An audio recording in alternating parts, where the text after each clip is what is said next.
Olá, eu sou a Matilde e seja muito bem-vindo ao meu canal. Aqui nós falamos sobre desenvolvimento pessoal. Então, no vídeo de hoje vamos falar sobre hábitos. Hábitos para tu teres em 2025. Já estamos em abril, portanto, alguma parte do ano já passou, ainda temos alguns meses pela frente, bastantes meses pela frente, mas tu sentes que desde quando começou, que tu ainda, que a tua vida continua a mesma, que tu não mudaste assim muito, ou que tu sabes que algo precisa de mudar, mas não sabes bem o quê. Fica até ao final deste vídeo porque eu vou-te trazer hábitos que eu implementei na minha vida, continuo a tê-los, continuo a mantê-los e que me ajudaram e continuam a ajudar e que me irão continuar a ajudar a desenvolver-me mais como pessoa, a crescer bastante. Portanto, fica até ao final deste vídeo e vamos começar. Então, o primeiro hábito eu não poderia deixar de falar, que é exercício físico. Eu pratico musculação, neste caso ginásio, há cerca de quase 2 anos, e se existe algo que eu aprendi com musculação e que a musculação me deu, é o hábito de ser consistente, é a disciplina que faz com que eu a consiga aplicar em outras áreas da minha vida. E o que me ajudou muito a conseguir manter a musculação em dia é o hábito de eu ir. Portanto, essa disciplina fez com que eu conseguisse aplicá-la em outras áreas da minha vida. Não me apetece estudar, ok, não me apetece estudar, mas eu sei que eu tenho que estudar, portanto, eu tenho que fazer aquilo. E se eu tenho que fazer aquilo, eu tenho que fazer, ponto. E eu vou fazer aquilo. É simples. Mesmo que tu estejas naqueles dias que não te apetece, mas tu sabes que tu tens que fazer, tu tens que fazer. Depois podes voltar a ter aquele momento em que não me apetece fazer mais nada, mas se tu tens que fazer aquilo, então faz aquilo. O exercício não é algo que deve ser feito apenas pela estética, e quando eu digo exercício físico ao ginásio, eu digo que seja desporto, faz uma atividade que tu gostes, nem que seja caminhar, um desporto qualquer, mas faz algo, não deixa o teu corpo estar parado. Isso porquê? Não só pela estética em si, mas sim pela saúde. Quando tu treinas, seja o que for, quando fazes desporto, quando fazes uma atividade física, exercício físico, tu estás a dar saúde ao teu corpo, tu estás a ter saúde. E a saúde é algo que é bastante importante, ok? E ajuda imenso na saúde mental. Eu posso dizer que eu sou uma pessoa que tem uma boa saúde mental hoje em dia, muito devido ao exercício físico, porque aqueles dias em que nós estamos mais estressados, o exercício físico ajuda a desanuviar. Há alturas da nossa vida em que estamos num período mais baixo, mas temos o exercício físico, sentimos-nos melhor, porque quando nós fazemos exercício físico nós sentimos-nos melhor, sentimos-nos melhor connosco próprios e sentimos-nos mais confiantes, portanto, o que faz com que nós nos sintamos melhor. Portanto, pratica exercícios. E se nós queremos ter uma vida equilibrada, a nossa vida também é e começa na saúde mental. Portanto, não há uma vida equilibrada sem uma saúde mental equilibrada. Segundo hábito, ler. Eu sei que nem toda a gente gosta de ler ou acha que ler é algo divertido, mas ler dá-te outra mentalidade. Se existe uma frase que eu levo sobre a leitura e que inclusive está na minha parede, porque eu aponto frases que eu acho importantes na minha parede e ficam lá, diz o seguinte: lê sempre. Um livro é uma lente pela qual se vê o mundo. E é muito isto. Quando nós lemos, nós conseguimos ter uma mente mais aberta para possibilidades e a maneira como nós vemos o mundo também muda. Muito a minha maneira de ver as coisas, de eu conseguir compreendê-las, de eu lidar com elas, veio da leitura. E se há algo que é muito engraçado nós aprendermos, é que nós conseguimos aprender qualquer coisa com um livro. Seja o livro qual for, seja de que tipo de livro for, nem que seja só uma frase impactante que te faça refletir. Mesmo que essa frase te faça refletir, e quando tu refletes, tu estás a pensar nisso, e quando tu refletes nisso, isso gera uma aprendizagem. Essa aprendizagem gera um crescimento. E isso também é crescimento. Se existe uma dica que eu posso dar para quem quer começar a ler ou ainda não lê, ou tem dificuldade em ler porque acha que não gosta, é não te prendas a um tipo só de livro ou a um tipo só de leitura. Isto porque existem livros de diversos tipos, romance, ação, etc., desenvolvimento pessoal, e tu não achas que deves ler só um tipo de livros. Por exemplo, tu gostas muito de ler romance ou tu gostas muito de ler livros de ação, começa com esses livros de romance ou livros de ação e depois vai explorando outros livros. Eu quando comecei a ler livros de uma aventura, para quem conhece. Eu comecei a ler livros de uma aventura, depois entretanto passei para livros de desenvolvimento pessoal quando já estava noutra fase, e hoje em dia, além de ler livros desse género, e livros de autoajuda também. Já li muito, hoje em dia já não leio tanto. Acho que livros de autoajuda são bons, mas também existem outros tipos de livros que também ajudam, portanto, e não só os de autoajuda, portanto, eu li muitos de autoajuda. Hoje em dia eu exploro, leio livros sobre escrita, porque eu gosto muito de escrever, e leio muito livros sobre filosofia, é algo que eu tenho gostado imenso de ler. Eu comecei numa leitura, num tipo de livro específico, e agora já estou em outros livros. Isto porquê? Porque eu comecei com algo que eu gostava. Se eu tivesse começado, se calhar, com desenvolvimento pessoal, ou tivesse começado com livros de filosofia, eu se calhar não tinha gostado tanto de ler, ou não tinha adquirido o hábito de ler, porque eu não ia estar a ler um estilo que eu goste, que eu gostasse, no caso. E quando eu comecei a ler livros que eu realmente gostava de ler, e para mim ler não era um sacrifício, eu gostava realmente daquilo. Portanto, se tu queres começar a ler ou já lês, lê livros que tu gostas e depois vais explorando outros tipos de leitura, e eu garanto-te que isto vai ajudar-te a conseguires ler mais, a ler outros tipos de leituras, explora tudo aquilo que tu tens a explorar. Terceiro hábito, autocuidado. A única pessoa que vai estar contigo a tua vida toda vai ser tu. A única pessoa que tu vais olhar e que tu vais poder contar sempre que te olhes ao espelho és tu.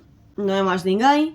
A única pessoa que sente as emoções que tu sentes és tu. A única pessoa que lida com as tuas dores és tu. Com as tuas vitórias também és tu. Tu vais ser a única pessoa que vai sempre sentir todas as tuas dores. Portanto, a única pessoa que vai sempre, de facto, poder resolver os teus problemas, que vai sentir as tuas dores, que vai sentir as tuas vitórias, que vai sentir tudo e que vai viver a tua vida, és tu. Não é mais ninguém. Portanto, cuida de ti. Muita gente acha que o autocuidado é apenas, por exemplo, algo físico. É eu fazer a minha skincare, é eu pintar as minhas unhas, é eu maquilhar-me. Mas autocuidado não é apenas algo físico. Aliás, autocuidado é muito algo mental e interior. Isto porquê? Porque o autocuidado começa na mente e não começa no corpo. O teu corpo reflete o que a tua mente ou o que o teu interior acredita, ok? Se tu achas que tu és bonita, os outros vão achar que és bonita. Se tu achas que és atraente, os outros vão achar que tu és atraente. Se tu te achares feia, triste e insegura, os outros vão achar isso. Porque tu refletes aquilo que tu acreditas que tu és. Toda a gente reflete isso. Por isso é que há pessoas que tu vais com a vibe delas, há pessoas que tu não vais com a vibe delas. É simples. Mas autocuidado não é só isso. Autocuidado não é eu cuidar, não é eu fazer a minha skincare, não é eu passar os meus cremes, não é eu fazer as minhas unhas. Também é, mas não é só isso, ok? Autocuidado também é eu identificar aquilo que já não me faz bem e não faz sentido mais estar na minha vida e eu conseguir sair disso. Porque já não me faz bem. Seja um ambiente, seja pessoas, seja uma situação, se já não faz sentido estar na minha vida, não tem o porquê de continuar nela. Só porque já fez sentido um dia. Nós, seres humanos, agarramos-nos muito às memórias, e essas memórias geram sentimentos. Às vezes uma pessoa afasta-se da tua vida e tu começas a pensar que tens saudades dela, mas não tens saudades dela, tens saudades das memórias que tu tens com ela, porque são memórias boas. Mas não é porque essas memórias foram boas um dia que quer dizer que elas continuarão a sê-lo se tu continuares com essa pessoa. Porque não, às vezes tu tens boas memórias com a pessoa e vocês voltam só a aproximar-se e as coisas já não estão bem. E às vezes é preferível nós ficarmos com uma versão da pessoa que já teve na nossa vida e que é uma versão boa, do que nós voltarmos a ter essa pessoa que tivemos uma versão boa e desta vez termos uma versão menos boa dela. Ok? Isso é autocuidado. É eu reconhecer que, ok, esta situação já não me faz bem, eu já não posso continuar nisto porque só já me fez bem um dia, não é justo para mim estar nesta situação e, portanto, eu vou retirar-me dela. E isto também é autocuidado. Autocuidado também é saberes retirar-te de sítios que não valem a pena e que não reconhecem e nem valorizam a tua presença. E se a tua presença não é o suficiente, se a tua presença não é valorizada, então que a tua ausência seja. É simples, se a pessoa não valoriza a minha presença, se eu estou-lhe a dar a minha companhia, se eu estou-lhe a dar a minha presença, se eu estou a mostrar que eu me importo e a pessoa não vê isso ou não quer ver, porque às vezes as pessoas também não querem ver, é simples. Às vezes nós insistimos muito, mas eu quero. Não é porque tu queres que vai acontecer. Não vai. Portanto, se a tua presença ou se a minha presença não é suficiente, então que a minha ausência seja. E eu retiro-me da situação. É simples. Ok? É simples. E isso é autocuidado. Último hábito, mas não menos importante, é o hábito de escrever, ou ter um diário. quanto mais tu escreves, mais leve tu te sentes. Quanto mais leve tu te sentes, mais facilmente as coisas fluem, ok?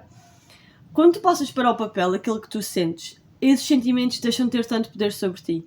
Quem é que nunca se sentiu pesada ou com algum sentimento e quando falou com alguém, ou mesmo quando escreveu, ou seja o que for, sentiu-se mais leve? Isto acontece porque quando tu tiras de dentro de ti e passas para o papel, esses sentimentos já não têm poder sobre ti, porque já estão lá para fora. Mesmo que tu sintas na mesma isso, tu já não vais sentir tanto, porque tu já expuseste aquilo que tu sentias. Seja num caderno, seja num diário. E outra coisa, quando tu escreves sobre os teus sentimentos e estás ali a escrever e estás a explicar e seja o que for, tu também consegues perceber de onde é que esses sentimentos vêm, o porquê de tu estares a sentir isso e como é que tu podes lidar com isso. Por exemplo, eu sei que se calhar, imagina, eu vou-te dar um exemplo, eu estou a escrever, eu sinto-me ansiosa, eu sinto não sei o quê, sinto-me ansiosa por causa disto, e o que é que eu posso fazer? E para me sentir menos ansiosa eu faço isto. Já percebeste o que é que te deixa ansiosa? Porquê é que estás ansiosa? Qual é que é o motivo? E como estás menos ansiosa. Isto gera-te um autoconhecimento enorme e é algo bastante terapêutico e é algo que faz bem para a tua saúde mental, porque nem sempre tu tens que guardar tudo dentro de ti. Tu não precisas de contar as coisas às pessoas, toda a tua vida, se tu não quiseres, não tens de o fazer, também não deves fazê-lo, contar toda a tua vida, no caso. Mas tu tens sentimentos, se tu estás a passar por situações, ou mesmo que não estejas e só queres escrever, ou só queres falar sobre o assunto, escreve. Ninguém precisa de ver, podes guardar só para ti, mas escreve, porque a tua saúde mental vai agradecer e muito alguém. A primeira coisa que sempre que as pessoas me dizem, ou sempre que eu falo com alguém, é escreve. Ok? E as pessoas ficam, mas eu vou escrever sobre o quê? Escreve sobre o que tu sentes. Eu não sei o que eu sinto, escreve sobre a situação que estás atualmente. Eu estou nesta situação e vai desenrolando. Uma coisa boa sobre a escrita é que tu começas a escrever sobre A e quando já estás a escrever em Z. Porquê? Porque tu vais escrevendo e quanto mais tu escreves, mais as coisas fluem. Ok, portanto, vai escrevendo. Dá espaço para escrever aquilo que tu quiseres escrever. Está tudo certo, não tem nada de mal com isso. O bom da escrita é que quando nós escrevemos, nós acabamos por ter um bocado de clareza do que é aquilo que nós estamos a sentir ou do que é aquilo que nós estamos a passar e nós também refletimos sobre isso. Algo que eu gosto de fazer é escrever e depois ler aquilo que eu escrevi. Isto dá-me uma clareza e faz com que eu própria acabe muitas vezes por refletir sobre o que eu estou a passar ou sobre aquilo que eu escrevi, porque eu expus para o papel aquilo que eu estava a sentir e além de eu refletir, a minha saúde mental ainda agradeceu. E isso é algo bastante terapêutico. Mas pronto, foi este o vídeo. Eu espero muito que tenhas gostado. Não te esqueças de subscrever o canal, dar o like e comentar para eu saber quais é que são os tipos de conteúdo que tu queres ver mais por aqui e apoiares o meu canal para crescer, ok? Vou deixar o algures aqui na tela do meu Instagram. Lá eu compartilho a minha rotina mais de perto, portanto, segue-me por lá. E vou deixar aqui na descrição o link da minha newsletter gratuita que sai todas as semanas. Lá eu falo mais sobre estes assuntos, sobre estes temas, reflexões de livros que eu li, filmes também. Portanto, subscreve. Eu espero muito que tenhas gostado deste vídeo e vemo-nos no próximo vídeo.